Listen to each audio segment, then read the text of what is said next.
kasamaang palad po, si Madeline po ay medyo napariwara.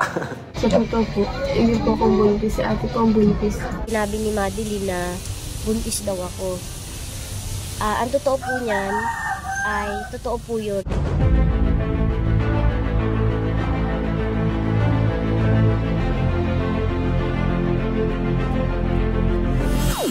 Ayun, shoutout guys. Muli, welcome to my YouTube channel. Ito po si Kuya Julay, ang inyong katugang, ang inyong kalingap, na muling bumabati po sa inyo ng magandang araw, magandang gabi. Saang sulok man po tayo ng mundo naroon. At sa araw na ito, meron tayong panibagong vlog. Pag-usapan po natin yung patungkol po kay Ate Sienna, yung nakita nyo po sa may likod po natin. Yung pamilya po nila, sa inyo pong kaalaman, isa po sa mga matagal na pong tinutulungan ng Team Kalingap. So sa pagkakataong ito, pag-usapan po natin yan dahil may konting issue po sa pamilya po nila. Yung isa po dyan, ay yung patungkol po sa kanyang kapatid na kung saan ay nakatira po kay Kalingap Rab, na ngayon nga po ay parang nagpapabaya sa kanyang pag-aaral. At saka po hindi na pumapasok kina Kalingap Rab. Tapos bukod po dyan, ito po palang si Sienna ay buntis. Siya po ay umamin at saka proud po siya mga Kalingap. So pag-usapan po natin yan maya-maya ng konti.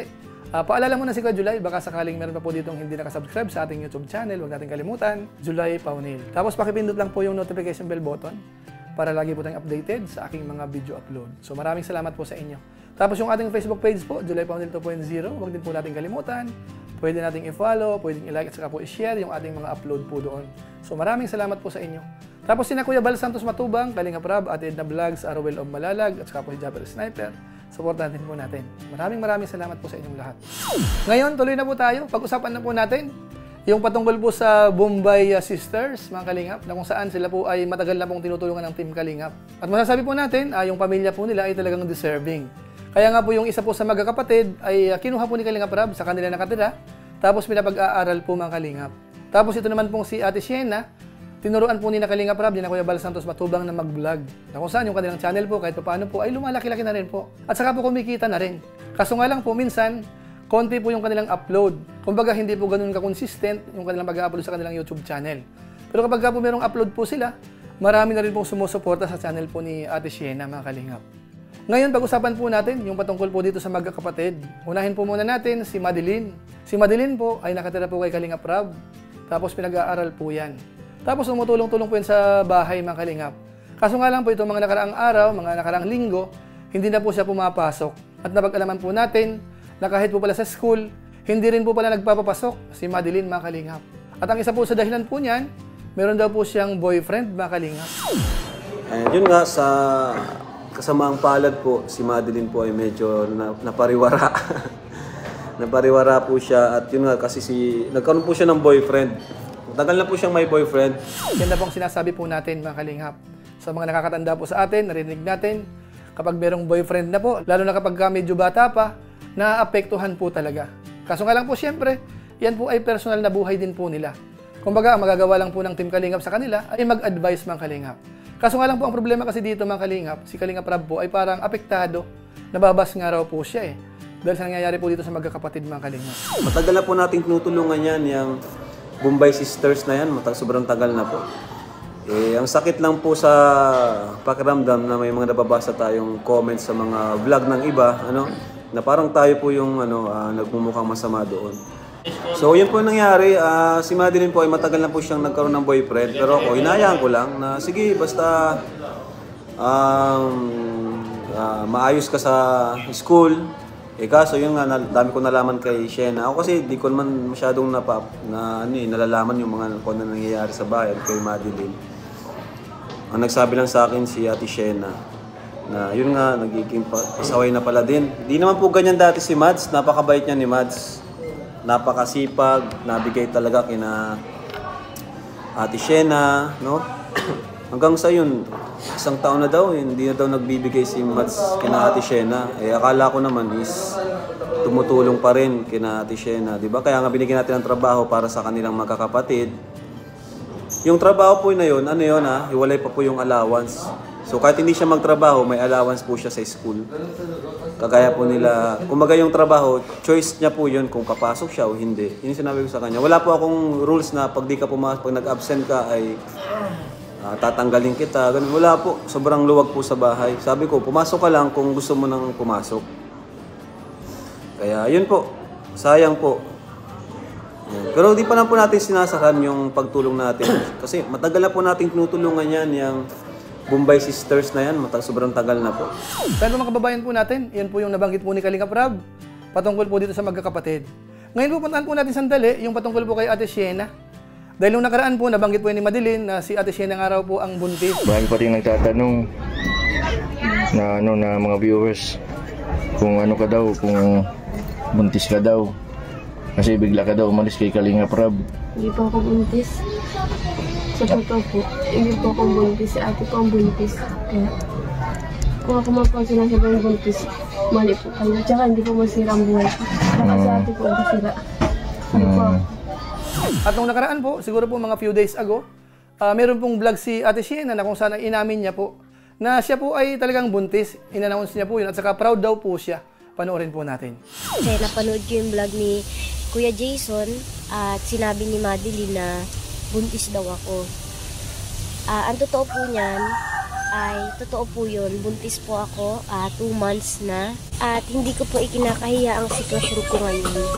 Napakita ko naman po sa inyo nung mga nakaraan sa mga vlog ko yung boyfriend ko na ngayon ay asawa ko na. Siyempre magkakaroon na ako ng sarili kong pamilya.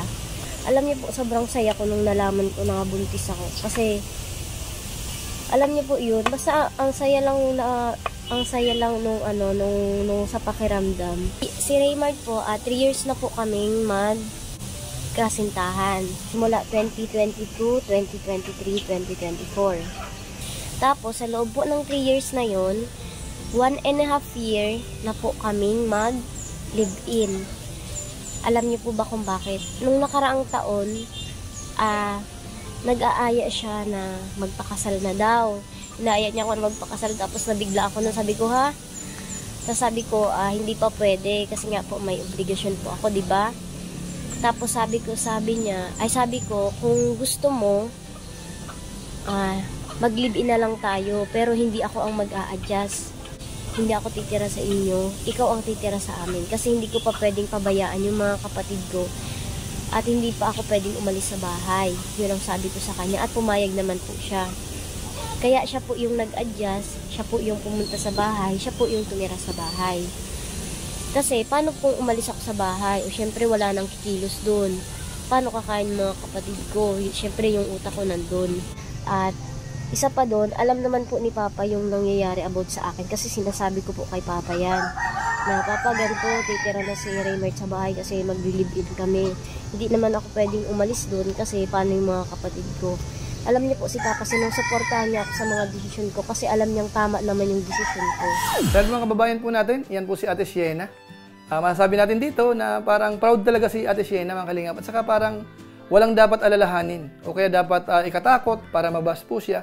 Dahil kumbaga po meron siyang boyfriend at saka meron na po silang parang usapan kung kailan magpapakasal, kung kailan magsasama, paano ang magiging arrangement, paano yung setup. Dahil si Ate Siena ho, meron din mga kapatid na dapat alagaan. So sa madaling salita po, parang okay lang dahil nasa tamang edad naman na po siya. Ngayon doon po sa case po ni Madeline sa ngayon, antabay lang po tayo kung ano po yung magiging update. Sana po magbago pa po yung bata kasi bata pa po yun mga kalingap at saka matagal na rin po yung kay Kalingap Rab. So hindi naman maganda kung sakasakaling mababalitaan natin na medyo ang kanyang kalagayan ay medyo alanganin. Kaya sana maging maayos po ang kanyang kalagayan mga kalingap at saka pakiusap po natin sa mga viewers po natin, sa mga nagko-comment, huwag naman po nating ibas po yung magkakapatid. Dahil una, yan po ay buhay din po nila. Bagamat sila po ay natutulungan ng Team Kalingap, pero siyempre ho, may limit po yan. Dahil yun po ay personal na buhay po nila. Kumbaga, ang layunin po dito ng Team Kalingap ay pagtulong lang. At saka siguro po, makapag-advise sa kanila. Kaya sana po, huwag naman po natin masyadong ibas po yung magkakapatid mga Kalingap. Nice. Respeto rin po natin sila.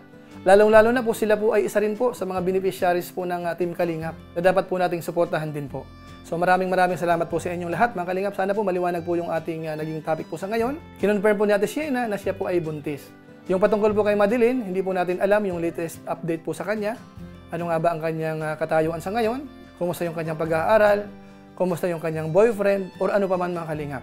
So yun lang po muna siguro ang ating topic sa ngayon mga Kalingap. Antabay na lang po tayo sa magiging update po niyan.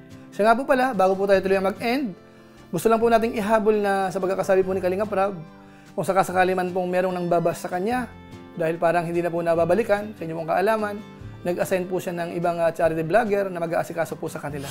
So, yun nga, naka-assign si Blabumbay, kina Kuya Jason, kina Dr. Lab. Dinagdagan ko na po si Dr. Lab din po para tuloy-tuloy yung tulong. Yan. So, alagaan nila yan. Alagaan niya ni Kuya Jason sa ni Dr. Lab. At yun naman po ay inaasahan po ni Kalingap Rab na talagang masusuportahan din po nung nagbablog sa kanila mga Kalingap. So sana po maliwanag po yun sa ating mga buzzers mga Kalingap, ano? Isipin na lang po natin na ang Team Kalingap po, sina Kuya Bal Santos Matubang, sina Kalingap Rab, ay tuloy-tuloy po sa pagtulong. Ano po? So siguro po sa pamamagitan po niyan, pansamantala, paalam po muna tayo. Pero gaya po ng dati, shoutout po muna sa mga sumusunod.